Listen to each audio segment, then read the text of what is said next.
Hi bro, hi sister, praise lord. நீங்க எந்த விஷயத்துல ஸ்ட்ராங்கா இருக்கீங்கன்னு விஷயமே கிடையாது. அதாவது ஜிம்முக்கு போய் ஸ்ட்ரென்த்தா இருக்கிறதுலாம் விஷயமே கிடையாது. இந்த ஒரு விஷயத்துல நீங்க ஸ்ட்ராங்கா இருந்தீங்கன்னா, உங்க லைஃப் ஃபுல்லா, அதாவது உங்க வாழ்க்கை ஃபுல்லா நீங்க பீஸ்ஃபுல்லா இருக்கலாம். அப்படிதான் ஆண்டவர் இன்னைக்கு வார்த்தையில சொல்றாரு. ஒருவேளை இந்த வருஷம் தொடங்கியும் ஒரு சமாதானமற்ற நிலைமையில நீங்க இருக்கீங்க.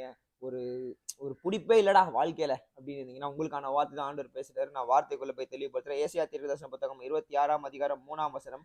உம்மை உறுதியாய் பற்றிக் கொண்ட மனதை உடையவன் உம்மையே நம்பியிருக்கிறபடினால் நீர் அவனை பூரண சமாதானத்துடன் காத்துக்கொள்வீர். ஆமென்.